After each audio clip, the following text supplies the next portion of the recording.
2025년 새해 신년 첫 주일입니다. 우리 옆 사람에게 한번 우리 인사합시다. 새해 복 많이 받으세요.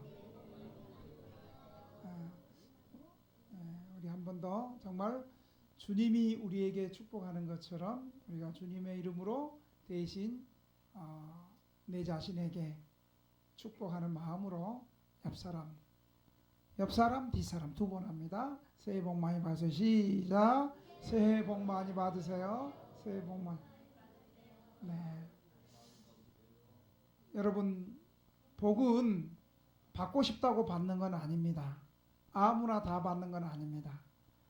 복 받을 사람이 따로 있어요. 어떤 사람이 복을 받아요? 복의 근원 되시는 하나님 앞에 나와야 복을 받습니다. 복 받을 자리에 나와야 복을 받습니다. 해맞이 가서 빈다해서 복 받는 것이 아니라 복의 근원 되시는 하나님 앞에 나올 때 복을 받는다는 사실을 믿으시기 바랍니다. 여러분은 복 받을 자리에 나왔어요? 안 나왔어요? 맞습니다. 그리고 요한계시록 1장 2절에 보니까 복 받는 사람을 또 뭐라고 얘기하냐면 하나님의 말씀을 읽는 자, 듣는 자, 그 말씀을 지키는 자가 복이 있다고 그랬어요. 그러니까 여러분은 지금 복 받을 자리에 나와서 복의 근원 되신 하나님 앞에 나와서 예배드리고 또 하나님의 말씀을 듣고 하나님의 말씀을 가르침 받고 이제 하나 남았어요. 그 말씀을 지키는 것은 누구 목이에요? 김양호 목사 목이에요? 누구 목이에요? 따라 합시다. 내 목입니다. 올해 하나님을 복의 근원 되신 우리 하나님 앞에 늘 나오시고 이 말씀을 잘 듣고 또 배우고 그 말씀에 순종함으로 한 해 주의 축복이 넘치기를 주의 이름으로 축원합니다. 특별히 우리가 이 복을 누리기 위해서는 우리는 또 말씀을 붙잡고 살아야 돼요. 아멘. 이 말씀을 붙잡고 사는데 우리 교회에 표가 있어. 플랜카드 잘 바꿨어요. 표시 안 나게 잘 바꿨는데 표시가 날는지 모르겠어요. 자, 25년도 우리 표에 한번 읽어봅시다. 시작.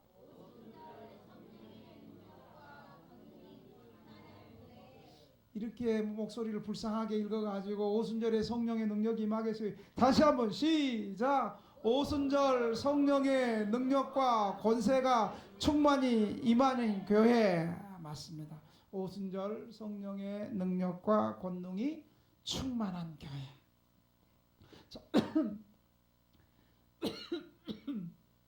초대교회가 오순절에 성령의 능력을 충만히 받았고 이 오순절의 성령의 충만함은 구약 시대처럼 왕이나 제사장이나 선지자들이나 사사에게 잠시 맺다가 사라지는 것이 아니고 오순절에 성령님이 오셔서 영원토록 모든 신자들에게 주시겠다는 이 성령의 충만함이 오늘 우리 교회와 우리 성도들에게 믿음으로 임하기를 주의 이름으로 축원합니다. 어떻게 충만하게 임했을까요? 오늘 본문은 한 5가지로 말하고 있어요. 첫째, 한 곳에 모인 무리들에게 임했습니다. 오늘 1절에 보니까 오순절 날이 이미 이름에 그들이 다 같이 한 곳에 모였더니 한 곳이 어디예요? 교회에 모였다는 거예요. 교회. 왜 한 곳에 모였을까요? 그것은 예수님께서 말씀하셨기 때문에 예수님께서 부활하시고 승천하시기 전에 사도행전 1장 4절에 예루살렘을 떠나지 말고 내게 들은 바 아버지께서 약속하신 것을 기다리라. 예수님께서 아버지께서 보내주시겠다는 그 성령의 충만함을 기다리라고 했었어요. 그래서 초대교회 성도들이 한 곳에 모인 거예요. 이 기다리는 것은 맹목적으로 기약 없이 기다리는 것이 아닙니다. 어떻게 기다려요? 예수님께서 말씀하신 이 약속을 따라합시다. 믿고 믿음으로 기다립시다. 예수님께서 하신 말씀 먼저 믿어야 돼요. 믿고 믿음으로 기다리는 거예요. 여러분, 조급한 사람에게는 하나님의 역사가 임하지 않습니다. 우리가 기다림으로 하나님의 하시는 일을 볼 수 있고, 기다리며 바랄 때 약속대로 성령님의 은혜가 임하게 된다는 사실을 기억하시길 바랍니다. 또한 제자들은 감람산에서 예루살렘에 돌아와서 한 일이 바로 기다리면서 뭐 했냐면, 따라합시다. 합심기도. 서로 마음을 합해서 기도했어요. 믿음으로 기다릴 때 기도를 해야 돼. 하나님이 축복해 주신 건 기도하지 않으면 축복하지 않아요. 기도해야 돼. 기도와 믿음은 같이 나가는 거예요. 사도행전 1장 14절에 보니까 여자들과 예수의 어머니 마리아와 예수의 아우들과 마음을 같이하여, 따라합시다. 오로지 기도에 힘쓰더라. 예, 이 말씀은 예수님의 말씀에 순종하여 모인 초대교회 성도들이 성령 강림을 기다리며 기도에 전력했다는 거예요. 이 기도와 오순절의 성령 강림은 서로 연관성이 있는 거예요. 제자들은 예수님께서 성령을 보내주시겠다는 그 약속을 믿고 가만히 세워라 내워라 있었던 것이 아니라 그 말씀을 믿고 기다리며 기도했다는 사실을 믿으시기 바랍니다. 이 기도의 내용을 보면요, 첫째는 두 가지가 있어요. 한번 따라합시다. 마음을 같이하여 기도합시다. 어떻게 같이 하자고요? 네. 마음을 같이하여 기도하는 것은 굉장히 중요해요. 그래서 교회가 모여서 마음을 같이하여 기도한다는 것은 굉장히 중요해요. 그래서 교회에서 모여서 기도합시다 할 때 뭐 해야 되는 거예요? 하나님의 은혜는 마음을 같이 합심하는 곳에 더욱 풍성히 임한다는 사실을 기억하시길 바랍니다. 마음이 불평이 있어서 서로 다투는 곳에서는 이 기도의 분위기가 이루어지지 않는 거예요. 두 번째로 어떻게 기도했냐면 오로지 기도에 힘썼다는 거예요. 자, 여러분, 오로지 기도에 힘썼다는 것은, 여러분, 오로지 다이어트 하기가 쉬워요? 오로지 기도하기가 쉬워요? 뭐 둘 다 어려워야 하는 것 같아요, 표정에. 여러분, 오직 기도에 힘쓴다는 게 쉬운 일이 아니에요. 오로지 기도에 힘쓴다는 것은, 한번 따라해 봅시다. 끝까지 참고 힘씁시다. 뭐에? 기도하는 일에. 오로지 기도한다는 것은 기도가 응답될 때까지 한 번 기도하다가 에이 아닌가 봐, 그게 아니에요. 끝까지 힘써서 기도해야 돼. 기도도 끝까지 해야 되고 힘써서 해야 되고, 그 다음에서 참으면서 기도해야 돼. 왜요? 우리의 기도에 방해가 많이 있기 때문입니다. 대부분 기도합시다 그럼 뭐라고 얘기해요? 목사님 시간 없어요. 바빠서 못해요. 또 뭐라고 기도해요? 또 사실 솔직히 고백해. 게을러서 못했어요. 또 바빠서 못하고 게을러서 못하고 또 기도하려니까 낙심이 돼가지고 기도를 못해요. 그러니까 이런저런 기도를 방해하는 요소들이 굉장히 많은 거예요. 기도하면 은혜 받고 믿음이 잘하고 하나님의 뜻에 순종하고, 그걸 누가 가장 싫어해요? 마귀가 싫어요. 알기는 잘하네. 마귀가 싫어하니까 마귀가 기도하려고 그러면 갑자기 안 오던 친구한테 갑자기 밥 사준다 그래. 기도하려니까 갑자기 또 못 받았는데 개돈 준다고 그래 또. 기도 시간에 나가려니까. 다 웃어본 사람들은 다 경험이 있어. 또 갑자기 마음먹고 기도하려고 그러니까 그냥 또 바쁜 일이 막 생겨. 이거 누가 그 자꾸만 상황을 요동치게 하는 거예요. 여러분, 기도하는 일에는 영적인 거기 때문에 마귀가 역사를 이런 모양 저런 모양으로 많이 하는 거예요. 그래서 오로지 기도하는데, 한번 기도했으면, 기도 자목을 잡았으면 기도가 응답될 때까지 끝까지 참고 힘쓰고, 또 우리 교회 표현은 간절히 기도해야 되는 거예요. 간절히가 뭐예요? 간이 저리도록 응답받을 때까지 하는 게 간절이야. 신학자들도 해석 못하는 거 우리 교회만 하는 거야. 이 제자들의 기도회가 오순절 성령의 역사가 일어난 거예요. 여러분 기억하세요. 하나님은 우리에게 약속하시고 은혜 주실 사람에게는요, 은혜 받을 사람에게는요, 그 사람의 마음을 감동시켜서 미리 기도하게 한다는 사실을 여러분 기억하시기 바랍니다.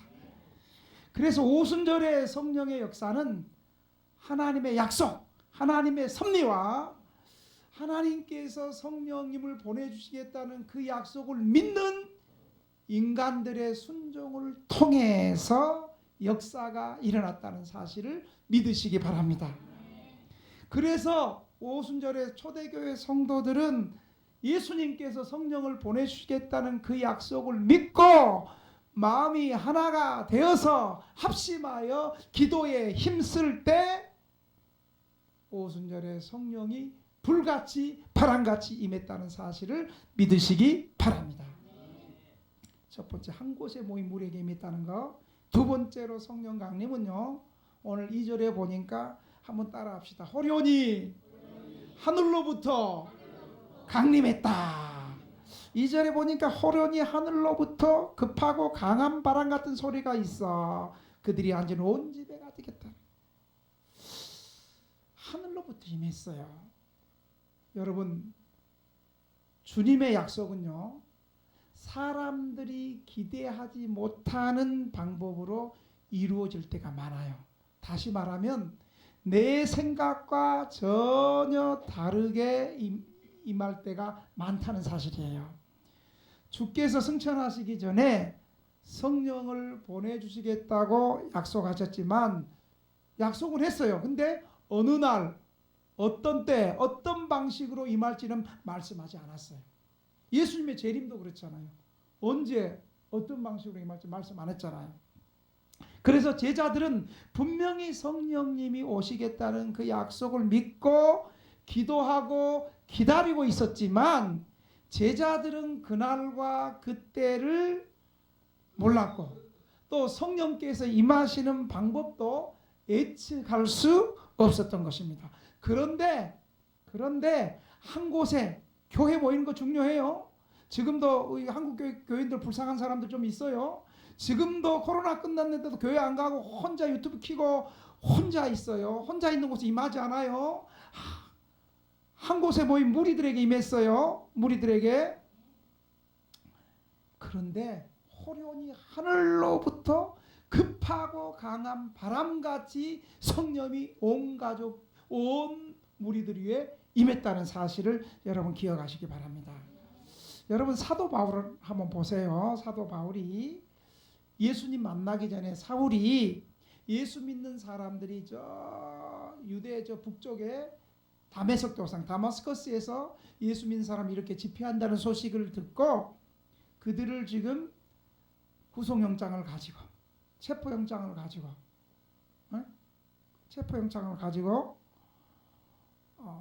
잡아 죽이려 지금 다메섹 근처 가까이 가는데 사도행전 9장 4절에도 뭐라고 말하면 호련히 하늘로부터 빛이 그를 둘러 비치는 줄. 사울에게 하늘로부터 호련히 하늘로부터 빛이 그를 둘렀다는 거예요. 결국 그 망나니 같은 사울이 부활하신 주님을 만나고 그 빛이 확 임해가지고 어떤 사람에게 임했어요? 오늘 조는 사람이 없네. 앞에서 조는 사람이 없네. 그 빛이 그냥 예수 믿는 사람 잡으려고 가는 사울에게 확 그 주변의 사람이 강력하게 임해가지고 그냥 잡아 죽이려고 칼 들고 구속영장 가지고 막 신나서 가는데 갑자기 빛이 하면서 쓰러져. 그러면서 하늘의 음성이 들린 거예요. 사울아, 사울아, 왜 네가 나를 핍박하느냐? 그랬더니 사울이 주여, 니십니까? 여기서 주는 선생님, 당신은 누굽니까? 그 말이에요. 나는 네가 핍박하는 예수다. 이렇게 부활하신 예수님께서 사울을 만나주셔서 사울이 그때부터 사울이 주님을 만난 그 후로부터 인생의 삶이 180도로 변하고 전환되어서 과거에는 예수 믿는 사람 잡아 죽이고 교회를 핍박하고 그랬던 사울이 주님을 만나고 나서 180도로 변화돼서 이제 주님을 위해서, 교회를 위해서, 성도들을 위해서, 복음을 위해서 살아가는 존귀한 인생의 전환점이 하늘로부터 호련히 임한 주님의 임재를 통해서 변화됐다는 사실을 여러분 믿으시기 바랍니다. 주께서 우리에게 알게 하시지 않는 것은 우리로 하여금 하나님에 대한 신뢰감과 경외감을 가지게 합니다. 그래서 주님은 미래를 모르게끔 하루하루 주님을 의지하고 하루하루 최선을 다하고 하루하루 주님을 의지하게끔 우리 인생을 창조하셨어요. 그러므로 우리는 낙심하지 말아야 돼요. 여러분, 주일 예배 시간이 어떤 시간이에요? 주일날 예배 시간은 하늘문이 열리고 지상에 있는 아직 천국까지 안 간 지상에 있는 예수 믿는 성도들과 이곳에서 예배 드릴 때, 지상교회에서 예배 드릴 때 하늘문이 우리 눈에는 보이지 않지만 성령으로 하늘문이 샥 열려가지고 천상에 있는 성도들과 함께 우리 하나님을 예배하며 하늘문이 열리면서 성령의 능력이 임한다는 사실을 여러분 믿으시기 바랍니다. 그러니까 주일날에 나올 때는 눈에 안 보인다고 해서 그냥 습관적으로 나오는 것이 아니라 주일날은 하늘문이 열리고 하늘에서 성령이 쏟아 부어져서 성령의 은혜와 능력이 말씀을 통해서 임하니까 오늘 예배 시간을 사모하자, 예배에 성공하자, 예배에 은혜 받자. 이게 바로 호련히 임하는 성령의 역사인 줄 여러분 오순절 이후에 그렇게 임하는 줄 믿으시기 바랍니다. 세 번째는 성령이 3절에 보니까 불의 혀처럼 갈라졌다고 그래서 불의 혀처럼 마치 불의 혀같이 갈라지는 것들이 그들에게 보여 각 사람이 하나씩 임했다. 여러분 혀는 뭐예요? 혀의 기능이 뭐 하는 거예요?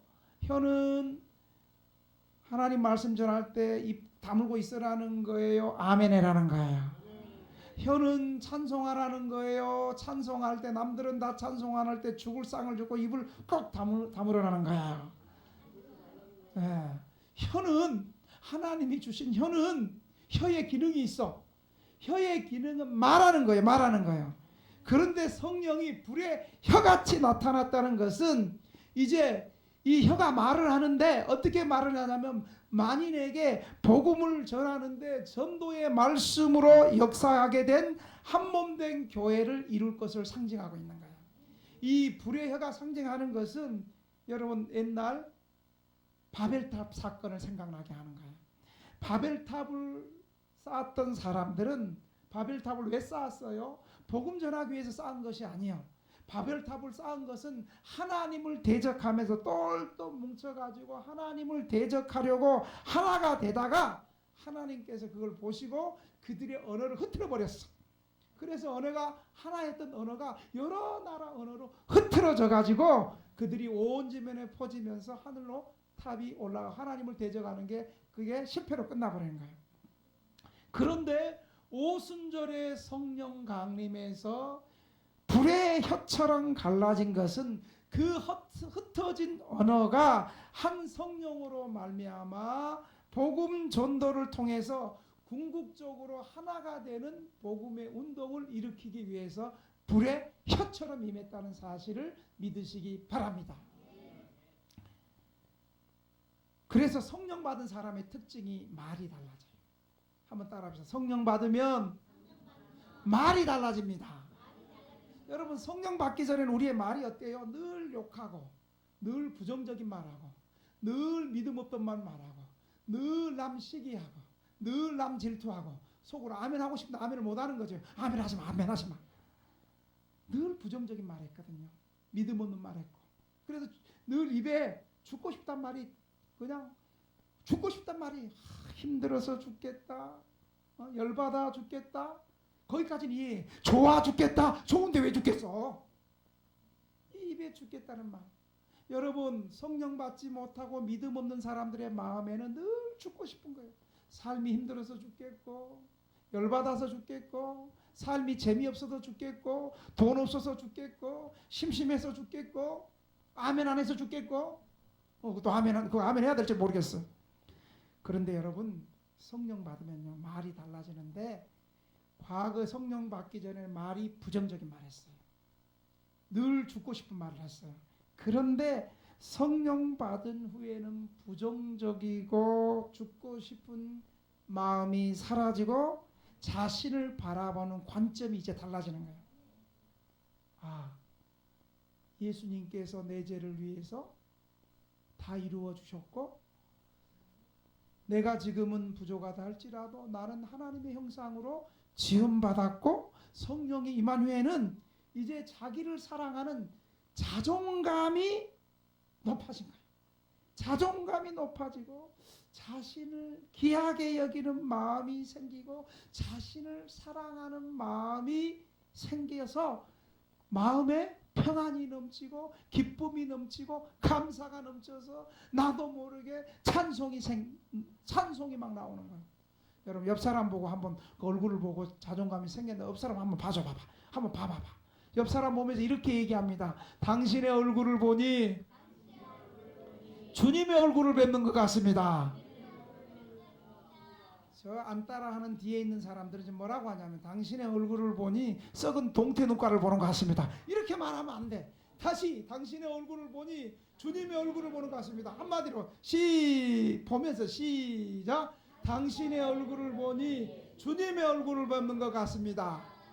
아멘. 믿으시면 아멘 해보세요. 여러분, 성령이 임하면요 말이 달라지는데, 이제 새롭고 살고 싶은 마음, 새로운 마음이 드는 거예요. 주님을 이제, 과거에는 자기 자랑을 많이 했거든요. 이제는 내 자랑, 가족 자랑, 그게 아니고 주님을 자랑하는 마음이 막 생기는 거예요. 그 막 전도하고 싶어. 우리 지난 송구영신 예배 때 보니까 기도 제목이 막 전도하고 싶은 마음이 막 생기나 봐. 전도하고 싶다. 여러분, 우리 한번 성령 받은 사람의 특징이 이런 말이에요. 예수 믿으니까 너무 좋습니다. 한번 따라해 보세요. 시작. 예수 믿으니까 너무 좋습니다. 정말 아멘입니까? 이렇게 주님을 자랑하는 마음, 주님의 사랑이 부어지고 성령님이 임하니까 마음에 평안이 오고 기쁨이 오고, 마음에 성령이 임하면 무엇보다 뜨거워. 불이 임하니까 뜨거워 안 뜨거워요? 뜨거워. 라이트 한번 꺼내봐. 손바닥 다 지져버리다. 안 뜨거운 사람. 우리 교인들 라이트를 다 하나씩 들고 다니잖아. 여러분, 이 뜨겁다는 것은 뭐냐면 열정이 생긴다는 거예요. 옛날에 성령 받기 전엔 교회 출석하고 그냥 찬송 치는 남들 길것 이러는데,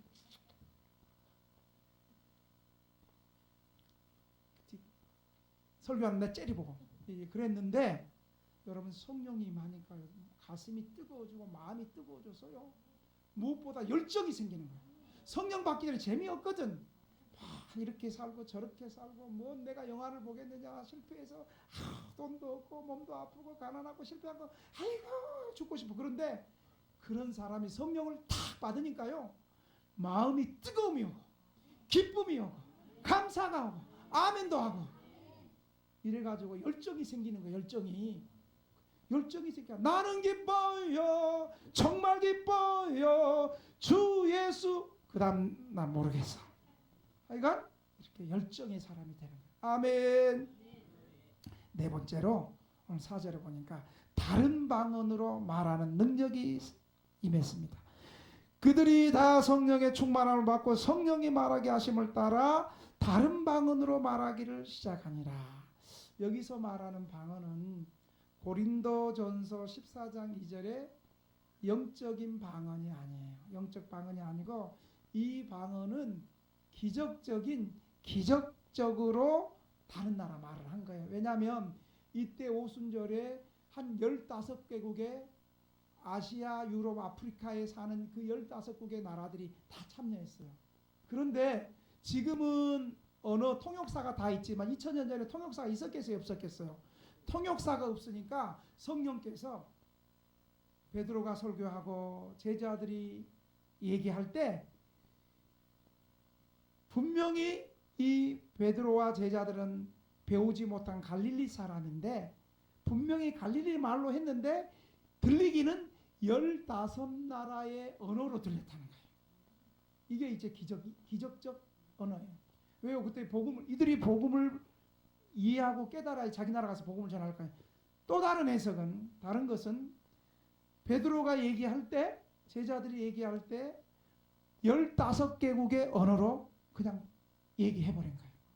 이런 역사들이 일어난 거예요. 이때 모인 사람이 세계대로 아시아, 유럽, 아프리카, 바데인, 메데임, 엘라민, 메소포타미안, 가파도기아, 본토 등등 15나라가 왔는데 이들에게 갈릴리 말로 얘기했는데 그들의 언어로 들려졌다는 거예요. 그리고 반대로 그 15개 성령이 임하니까 성령의 능력으로 15개 나라로 얘기했다는 거예요. 이것은 이 방언의 목적은 어떤 개인의 만족을, 은사를 채우기 위한 것이 아니라 바로 이 방언은 그리스도의 복음을 전파하기 위한 방언인 거예요. 그래서 예수 그리스도로 말미암아 이루어진 하나님의 큰 일, 그 구속의 도리를 모든 민족에게 언어로 복음 전하기 위해서 이 방언이 임한 거예요. 그리고 이 방언은 단순히 외국어만이 아니라 15개국의 백성들이 그들 평생에 처음으로 마음 깊숙이 와닿는 은혜, 감동을 받아서 이게 하나님의 말씀으로 단순히 자기 나라 언어만이 아니라 하나님의 말씀으로 믿어지고 깨달아지고 감동을 받은 것이었어요. 마음속같이 그리스도의 보혈과 그리스도의 십자가와 부활의 역사가 이들의 마음속에 예수는 그리스도다, 구원자다라는 것이 마음 깊이 믿어진 거였어요. 여러분, 이때 이 방언을 한 사람이 누구예요? 갈릴리 사람이에요. 갈릴리 사람은 누구예요? 자기 나라 외에 다른 말을 할 수 없는 사람이에요. 다른 말 할 줄 몰라요. 갈릴리 사람들은, 제자들은 대부분 뱃사람들이에요. 배우지 못한 사람들이에요. 이들은 학식이나 학이나 품위를 기대할 수 없는 천한 사람들이었습니다. 하나님은 이렇게 세상에서 약하고 어리석은 사람들을 택해서 지혜롭고 강하고 부유한 사람들을 낮추신다는 사실을 여러분 기억하시기를 바랍니다. 그러므로 우리는 용기를 내야 돼요.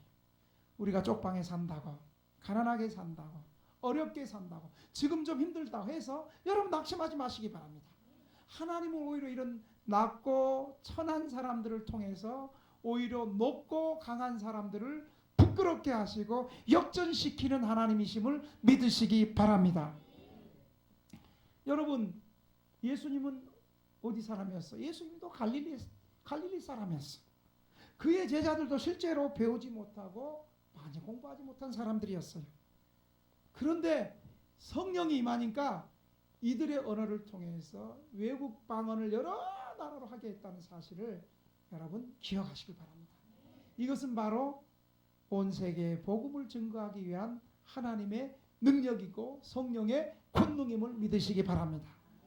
그러니까요, 우리 예수님은 복음 전하는 거, 영혼 구원하는 거 그렇게 기뻐하는 거예요. 이 놀라운 역사가 여러분 2000년 전에 초대교회만 일어난 줄 아십니까? 아닙니다. 제가 최근에 몇 년 전에 선교사님의 보고를 통해서 한 분은 순복음교회, 참 순복음교회가 대단해. 순복음교회 선교사가 러시아로 선교지를 갔어요. 대부분 선교지를 가게 되면 선교사들이 제일 먼저 하는 것이 후원받아요. 그 외국에 가서 생활하니까 그 교회도 없고 그러니까 생활비 받고, 그리고 언어 훈련해요. 근데 아마 이 순복음교회 선교사는 그냥 그런 것도 없이 급하게 그냥 성령께서 역사하니까 그냥 막무가내로 그냥 러시아 선교지를 떠났나 봐요. 그래서 러시아 선교지에 이제 가서 이 선교사님이 설교하기로 됐는데 그 교회 러시아 통역사가 한국말도 잘하는 러시아 사람이 한국말도 잘하는 러시아 사람이 통역하기로 했는데 그날 일이 생겨가지고 교회에 통역이 안 온 거예요. 그러면 설교해야 돼요? 말아야 돼요? 말귀를 못 알아먹는데 설교해도 우리나라 사람이야 제 말을. 근데 이 선교사님 믿음으로 그냥 한 거예요. 그런데 이분이 설교할 때 러시아 말로 한 게 아니고 한국말로 했는데 거기에 참여한 사람이 다 러시아 말로 이해를 한 거예요. 아멘. 여러분 이런 역사가 지금도 있다는 사실을 여러분 믿으시기 바랍니다. 마지막으로 성령이 임하니까요. 한번 따라합시다. 성령님은 날마다 용기와 능력을 주신다. 할렐루야. 여러분 성령 받으면요 담대해져요. 여러분 제자들이 성령 받기 전에는 어땠어요? 예수님하고 같이 지상생활 할 때도 제자들은 진짜 지긋지긋하게 기도 안 하는 것들이었어. 예수님이 십자가에서 겟세마네 동산 죽기 얼마 안 돼가지고 특별히 베드로, 야고보, 요한 그래도 레벨이 있는 믿음이 그 12제자 가운데 그래도 예수님이 좀 믿음 있다고 데리고 간 베드로, 요한은 뭐 했어요? 그때 예수님 기도할 때에 야 감사합니다. 그냥 잤다고 해서 어떤 사람 열받아서 앞에다가 철을 하나 더 붙여 뒷말은 안 하겠어요. 철을 하나 붙이더라고. 그래서 잤어. 예수님 죽음 앞두고 있는데 겟세마네 얘들아 내가 죽게 되었으니 너희 나를 위해 기도해라 했는데 그런데 여러분 성령 받고 나니까 달라진 게 두 가지. 성령 받고 나니까 달라진 게 이 사람 오순절에 성령을 받으니까 제자들이 기도의 사람이 됐어. 단순히 방언하고 통변하고 예언하고 막 기도 시간만 길어진 것이 아니고요. 성령 받고 나니까 이 제자들이 기도의 사람으로 변함과 동시에 담대한 사람이 됐어. 성령 받기 전에 예수님 죽었다 그러니까 유대인들이 자기 잡으러 올까 싶어가지고 안식일날 그냥 문 꼭 잡고 숨어 이렇게 있었는데 똑똑똑했다. 오늘도 내가 동네 또 똑똑똑 하니까 아예 이제 이 시간 김 목사 올 시간에 문을 딱 잠가고 문을 안 열어주더만. 옛날에는 그래도 문 열어줘 목사님 죄송해서 아파서 못 가게 다음 주에 이렇게 말이라도 했는데 이제는 아예 문도 안 열어줘. 또 오늘 되게 또 신초부터 요거도 먹었어. 또 소리 바랑바랑 지르고 역사등이 먹고 그렇게 이제 동네에서 돌아왔는데 제자들은요 성령 받고 나니까 담대해져서 용기가 생겨가지고 사내들인 공회 앞에 최고 의결기관인 입법, 사법, 행정 다 가지고 사내들인 공회 앞에 가가지고도 예수가 그리스도다. 옛날엔 숨어 다녔거든. 그러니까 또 그 소리 하니까 또 감옥에 가가지고 그냥 야 예수가 그리스도 아니야. 너 그렇게 가르치지 마라. 나는 직접 예수 만나고 난 계속 가르칠 거야. 가르칠 거야. 그래? 너 이리 와. 잡혀가고 옥에서 뒤지게 맞고 10대도 맞고 너 또 나가서 한번 살려줄 테니 나가서 또 예수가 그리스도라 그러면 너 죽는다. 그렇게 했는데도 제자들이 우리 같으면 어떻게 와 뒤질 뻔했는 사람도 어휴 그랬을 건데 제자들은 또 성전에서 풀어주니까 집에 가서 여보 나 살아왔어 그렇게 안 하고 그냥 풀어주자마자 성전에 가가지고 예수는 그리스도입니다. 근데 아멘을 왜 안 한대? 여러분은 겁나지? 지금 성령 받아야 돼. 성령 받으면 부끄러움도 없고 담대해져서 전도하는 거 하나도 안 부끄럽고 그냥 뜨겁고 그냥 감사하고 그냥 듣든지 안 듣든지 그냥 믿든지 안 믿든지 그냥 강력하게 담대하게. 여러분 그뿐만 아니라요. 베드로가 담대함만 있는 것이 아니라 제자들이 베드로가 이 종교 지도자들하고 성전에서 토론을 하고 변론을 하는데 이 종교 지도자들은 많이 배운 사람인데 베드로와 제자들 성령 충만하니까 베드로 제자들 스데반을 말빨로 이길 수가 없는 거예요. 이 종교 지도자는 말로 먹고 사는 사람이었는데 우리 목사들처럼 말로 먹고 살았는데 말로 이기지를 못하는 거예요. 자기들이 올 때 갈릴리 사람 무식하고 배운 것도 없는 것들한테 이 많이 배운 것들이 많이 못 배운 분들한테 이 지는 거예요. 성령 받으니까 담대해지고 복음의 변론자가 되고 복음의 달변가가 되고 대제사장들이 종교 지도자들이 성령 받은 베드로를 제자들 엄표들어 이길 수 없는 능력의 사람으로 복음의 사람으로 변화됐다는 사실을 믿으시기 바랍니다. 마지막으로 그들은 위협과 죽음 앞에서도 두려워하지 않고 담대하게 복음을 전했습니다. 사도행전 4장 18절 20절에 보니까 그들을 불러 경고하여 도무지 예수의 이름으로 말하지도 말고 가르칠도 말라 하니 베드로와 요한이 대답하여 이르되 하나님 앞에서 너희 말을 듣는 것이 하나님의 말씀을 듣는 것보다 옳은가 판단하라. 우리는 보고 들은 것을 말하지 아니할 수 없다 하니라. 여러분 올해 성령 충만한 교회가 됩시다. 오순절 성령의 능력과 권능이 충만한 교회가 됩시다. 이렇게 충만할 때 우리는 복음으로 담대한 믿음의 사람이 되어서 올 한해 하나님 앞에 존귀하게 쓰임받게 된다는 사실을 믿으시기 바랍니다. 우리 이 시간에 한번 이 받은 말씀을 가지고 통성으로 주님, 올해 우리 교회의 표어가 나의 표어가 되게 하시고 오순절 성령의 권능과 능력이 충만한 저 자신이 되게 하시고 충만한 교회가 되게 해 주시옵소서. 한 곳에 모인 곳에 성령이 임했고 호련히 하늘로부터 강림했고 불의 혀처럼 갈라졌고 다른 방언으로 말했고 성령의 용기와 담대함이 있었는데 이런 은혜를 우리에게 허락하여 주옵소서. 여러분 입을 소리를 내서 소리를 낼 때 기도의 문이 열립니다. 다 같이 눈 감고 3분 동안 소리 내서 성령 충만을 위해서 기도합시다. 주여